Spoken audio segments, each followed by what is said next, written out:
नमस्कार, हिमाचल अभी अभी देख रहे हैं आप। मैं हूं आपके साथ अवंतिका खत्री और बातचीत करेंगे आज एचआरटीसी की बीओडी की बैठक को लेकर। डिप्टी सीएम मुकेश अग्निहोत्री की अध्यक्षता में आज निदेशक मंडल की 153वीं बैठक हुई। सुख सरकार की बात करें तो सुख सरकार के कार्यकाल में ये पहली बैठक थी आज निदेशक मंडल की बीओडी की।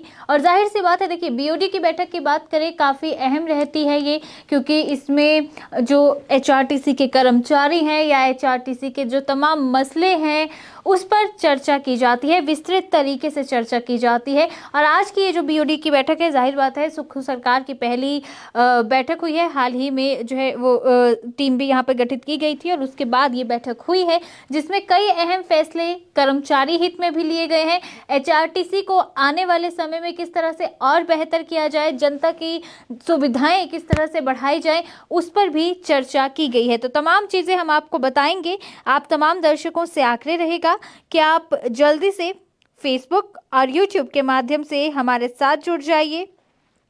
कई अहम फैसले हुए हैं बीओडी की बैठक में। डीए पर मुहर लगी है और भी कुछ एक लाभ कर्मचारियों को दिए गए हैं। जो एक एचआरटीसी के कर्मचारियों का अहम मसला था पेंशन को लेकर या उनके वेतन को लेकर, उस पर भी चर्चा हुई है। कुछ एक मुद्दों को लेकर उच्च स्तरीय एक कमेटी का गठन भी यहां पर करने की बात हुई है। एचआरटीसी के कर्मचारियों को भी ओल्ड पेंशन स्कीम के दायरे में लाने की आज हामी बीओडी की बैठक में भर दी गई है। ये कर्मचारियों के लिए एक बड़ी राहत की बात है। जो 3% कर्मचारियों को डीए मिलना था एचआरटीसी के कर्मचारियों को, उस पर मुहर लग गई है। और इसके अलावा सबसे पहले तो एचआरटीसी के आज इस बीओडी की बैठक में यही डिस्कस हुआ कि क्योंकि एचआरटीसी को यूं तो हिमाचल प्रदेश की लाइफलाइन कहा जाता है, लेकिन ये लाइफलाइन काफी सालों से सिर्फ और सिर्फ घाटे पर ही चल रही है। अब इस घाटे से एचआरटीसी को कैसे उबारा जाए, कैसे इस घाटे वाले विभाग को या आप कह सकते हैं कि निगम को फायदेमंद उसमें बदला जाए, इसको लेकर भी आज गंभीरता से चर्चा हुई है। डिप्टी सीएम मुकेश अग्निहोत्री ने भी बाकायदा इस पर जानकारी दी और उन्होंने स्पष्ट तौर पर कहा कि एचआरटीसी की साख से खिलवाड़ नहीं होगा, इसकी साख को मजबूत किया जाएगा। घाटे में है, कोई दो राय नहीं है कि एचआरटीसी की घाटे में चल रही है, लेकिन इस घाटे से एचआरटीसी को उबारने की हम कोशिश करेंगे। कार्य प्रणाली को व्यवस्थित किया जा रहा है, आय के साधन कैसे बढ़ाए जाएं उस पर ध्यान केंद्रित किया जा रहा है। इस बैठक में ये भी चर्चा हुई। साथ ही इलेक्ट्रिक बसेस किस तरह से और ज़्यादा हिमाचल प्रदेश में लाई जा सके, कहां कहां पर चल सकती हैं, कौन से ऐसे रूट हैं जो ज़्यादा घाटे के हैं, उसको लेकर आज चर्चा हुई है।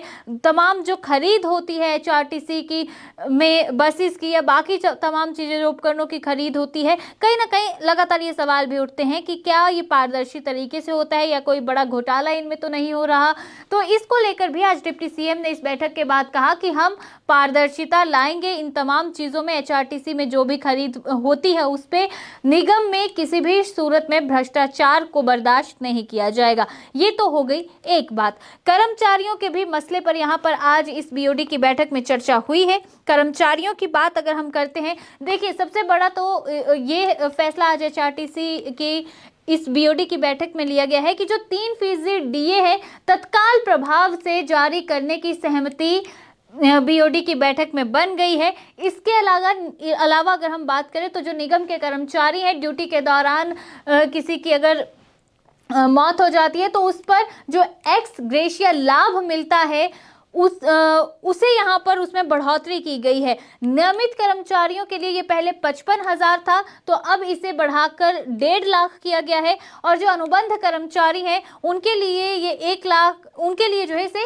1 लाख रुपए करने पर जो है हामी आज इस बीओडी की बैठक में भरी गई है। इसके अलावा जो एक और एचआरटीसी के कर्मचारियों का मुद्दा है, जिसको लेकर चाहे आप सेवारत कर्मचारियों की बात कर लें या सेवानिवृत्त कर्मचारियों की बात कर लें, वो अक्सर परेशान रहते हैं। सरकार के खिलाफ आवाज उनकी ओर से कई दफा उठाई जाती है और वो है कि देखिए ना तो वेतन समय पर आता है ना पेंशन समय पर आती है। महीने की 12 तारीख गुजर जाती है, 13 तारीख गुजर जाती है, लेकिन वेतन और पेंशन का कोई पता नहीं होता। अगर आप महीने की बात करें तो इस दफा भी ये मुद्दा को खूब गूंजा कि हिमाचल प्रदेश में एचआरटीसी के जो कर्मचारी हैं उन्हें 12 तारीख तक, माफ कीजिएगा, वेतन नहीं मिला। तो एचआरटीसी, क्योंकि जाहिर सी बात है घाटे में रहती है, और एक ये दिक्कत हमेशा कर्मचारियों के साथ रही है कि उन्हें वेतन पेंशन समय पर नहीं मिल पा रही। इसको लेकर वो कई दफा आंदोलन की चेतावनी भी दे चुके हैं। आज आपको बता दें कि इस बैठक में इस पूरे मसले पर भी चर्चा हुई है और इसके लिए कहा गया है कि इस पूरे मसले को एक तारीख तय की जाएगी, इस पे आगे चिंतन मंथन किया जाएगा, कैसे कौन सी तारीख तय की जा सकती है या कैसे इस स्थिति को सुधारा जा सकता है जिससे कर्मचारियों को लाभ मिले, ये अब जो है आगे डिसाइड किया जाएगा। एक बार आपको यहाँ पर सुनवाते हैं कि डिप्टी सीएम ने इस बैठक के खत्म होने के बाद क्या कुछ कहा है, कहाँ पर सुधार की गुंजाइश है एचआरटीसी में, उस पर भी चर्चा की है, वो आप जरा सुनिए। बारीकियों से अवगत करवाया गया,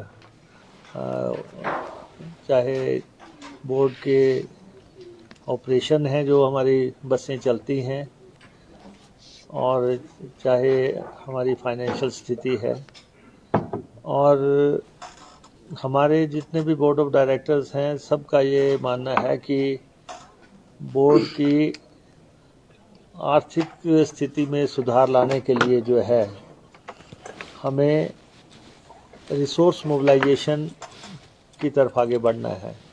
हमें पथ परिवहन निगम की आय में कैसे सुधार करना है, उस दिशा में कदम उठाने हैं, और उस नज़रिए से बोर्ड ऑफ डायरेक्टर्स ने डायरेक्शन दिए हैं और एक उच्च स्तरीय समिति भी गठित की जा रही है जो कि ये देखेगी कि संसाधन कैसे अर्जित किए जा सकते हैं। सेकेंडली, बोर्ड ऑफ डायरेक्टर्स ने यहाँ पे कर्मचारियों को ओल्ड पेंशन स्कीम लागू करने की अनुमति जो है वो आज जो फैसला सरकार का कि सभी कर्मचारियों को ओपीएस के दायरे में लाना है, तो उसके तहत जो है पथ परिवहन निगम के कर्मचारियों को ओपीएस के दायरे में लाने के लिए जो है विधिवत मंजूरी भी बोर्ड ऑफ डायरेक्टर्स ने दी है। और जो एक्स ग्रेशिया है हमारा कर्मचारियों का, उसको भी आज हमने बढ़ा दिया है। रेगुलर एम्प्लॉइज़ के लिए 55,000 से इसको बढ़ा के 1.5 लाख रुपया कर दिया गया है, और कॉन्ट्रैक्ट के कर्मचारियों को 35,000 से बढ़ा के 1 लाख रुपये किया गया है। और क्योंकि ट्रांसपोर्ट के खर्चे वगैरह काफ़ी बढ़ गए हैं, और इसलिए जो वर्किंग कैपिटल है जो हमारी जो 60 करोड़ थी उसको बढ़ा के 100 करोड़ रुपया कर दिया गया है। और जो है एमडी और हमारे जो यहाँ पे खर्चे करेंगे उनके लिए लिमिट को जो है एनहांस कर दिया गया है। और डिजिटल के युग को जो है वो अब प्रमोट किया जाएगा। इलेक्ट्रॉनिक टिकटिंग मशीन्स वगैरह को या ऑनलाइन बुकिंग करने वगैरह की जो प्रणालियाँ हैं उसको कैसे आने वाले समय में मजबूत करना है, तो उस पर काम हो रहा है। और ई बसेस को जो है कैसे आगे बढ़ाना है, तो कुल मिला के साल के दौरान जो है हम लगभग 556 बसेस को प्रोक्योर करने की एक कार्य योजना पे काम कर रहे हैं। ने कहा। इसके अलावा अगर हम बात करें तो इस बैठक में और भी कई मसलों पर चर्चा हुई है कि अगर देखा जाए बहुत सारी एचआरटीसी के कर्मचारियों की जो देनदारियां हैं वो भी हैं अभी सरकार पर। डीए की बात कर लीजिए आप, या फिर बाकी जो उनके अलाउंसेस हैं वो अभी पूरे नहीं दिए गए हैं और सरकार निगम को ये चीज़ें कर्मचारियों को देनी है। तो डिप्टी सीएम ने आज ये भी कहा है कि बिल्कुल सारी की सारी जो देनदारियां हैं वो हम निपटाएंगे। ये घाटे वाला जो विभाग है, जो निगम है, इसे अब आने वाले समय में फायदेमंद तरीके से आगे बढ़ाया जाएगा। व्यवस्था ठीक की जा रही है यहाँ पर, और अब कहीं ना कहीं एचआरटीसी पटरी पर आती हुई नजर आ रही है, ये भी डिप्टी सीएम ने कहा। इसके अलावा इस बैठक में उन्होंने ये भी जानकारी दी कि अभी तक प्रदेश में कितनी इलेक्ट्रिक बसेज चल रही हैं, कितनी इलेक्ट्रिक बसेज जो हैं खरीदी गई हैं, कितने के टेंडर हो चुके हैं, आने वाले समय में एचआरटीसी की कितनी इलेक्ट्रिक बसेज बेड़े में शामिल की जाएंगी, डीजल बसेज की भी कुछ एक खरीद हुई है, उसको लेकर भी बातचीत की गई है। और खास तौर पर कुछ ऐसे रूट की बात करें जहां पर एक कहीं ना कहीं जहां की परिस्थितियां बिल्कुल अलग हैं, तो वहां पर किस तरह से इलेक्ट्रिक वाहनों को बढ़ावा दिया जा सकता है, उस पर्टिकुलर अगर एरिया की बात करें, उस हिसाब से भी यहाँ पर कुछ एक बसेस को लाने की बात कही जा रही है। साथ ही साथ अगर हम बात करें यहाँ पर एक और बात जो आज डिप्टी सीएम मुकेश अग्निहोत्री ने इस बैठक के बाद कही कि उन्होंने कहा कि कुछ ऐसे लोग हैं जो एचआरटीसी की साख पर बट्टा लगाने की कोशिश कर रहे हैं, जो एचआरटीसी की साख को धूमिल करने की कोशिश कर रहे हैं। तो एक तरह से उन्होंने उन्हें भी चेतावनी जरूर दी है कि ऐसा नहीं होगा। एचआरटीसी आने वाले समय में और बेहतर काम करेगी, कर्मचारियों का हर मसला एचआरटीसी सुलझाएगी, फिर चाहे वो वेतन से जुड़ा है या फिर वो उनकी देनदारियों से जुड़ा हुआ है। इस सब को लेकर भी डिप्टी सीएम ने आज बात रखी है, और किस तरह से इस पूरे के पूरे विभाग को आने वाले समय में तेजी से यहाँ पर काम होगा, उसके बारे में भी जानकारी दी है इस बीओडी की बैठक में, वो भी हम आपको सुनवाते हैं। और हमें काम करना है। हमें ये भी मालूम है कि कुछ लोग जो हैं लगातार एचआरटीसी की साख को मिटाने के लिए या लगातार जो है सोशल मीडिया पे ऐसी फोटोग्राफ्स डालते हैं, लेकिन लगातार मेहनत करके जो है मालूम है कि कुछ लोग एचआरटीसी को आगे बढ़ाया जा रहा है और संसाधन पैदा किए जा रहे हैं। और ये तो हमने पहले भी बताया कि खर्चे हमारे 144 करोड़ रुपए हैं और हमारी इनकम 65 से 70 करोड़ के बीच में है, बाकी हमें सरकार दे रही है। एक बोर्ड ऑफ डायरेक्टर्स की तरफ से राय आई है कि तनख्वाह की डेट फिक्स की जाए एंड पेंशन की डेट फिक्स की जाए।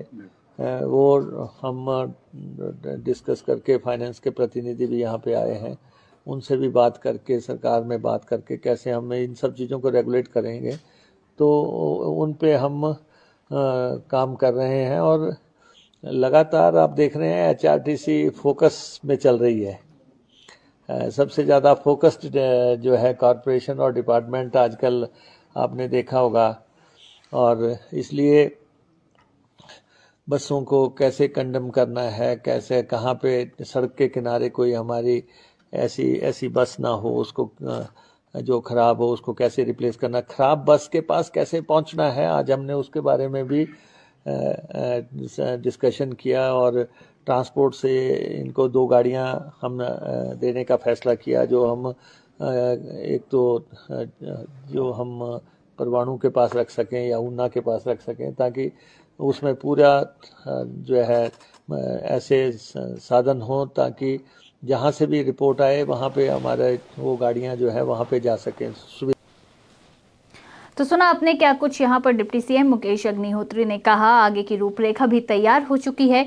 एचआरटीसी में आने वाले समय में बदलाव देखने को मिल सकते हैं, सरकार इस पर काम कर रही है। कर्मचारियों और जो पेंशनर्स हैं उन्हें भी राहत देने की कोशिश की गई है। जो डेट है एक उनकी सैलरी की, उसे फिक्स करने की बात भी कही गई है। ओपीएस को हामी मिल गई है, 3% डीए को भी मंजूरी आज बीओडी ने दे दी है। कुल मिलाकर इस बैठक में कई अहम मसलों पर जो है वो फैसले लिए गए, चर्चा भी हुई। कुछ पर काम शुरू हो गया है, कुछ पर आने वाले दिनों में काम शुरू हो जाएगा। देखना ये होगा कि डिप्टी सीएम मुकेश अग्निहोत्री के पास है, क्योंकि ये विभाग है, तो आने वाले समय में कितना परिवर्तन इस विभाग में वो ला पाते हैं, और क्या सुख सरकार व्यवस्था परिवर्तन करते हुए घाटे में चल रही है एचआरटीसी को क्या लाभ मिला पाती है? ये सबसे बड़ा सवाल है। क्या राय आप रखते हैं इस पर हमें जरूर बताइएगा। क्या आपको लगता है कि मुकेश अग्निहोत्री डिप्टी सीएम इस घाटे वाली एचआरटीसी को प्रॉफिट में ला पाएंगे? जरूर बताइएगा। और क्या कदम सरकार को उठाने चाहिए, उस पर भी आप अपनी राय रख सकते हैं। इसी के साथ फिलहाल अभी इस कार्यक्रम में मैं आपसे लेना चाहूंगी इजाजत। नमस्कार।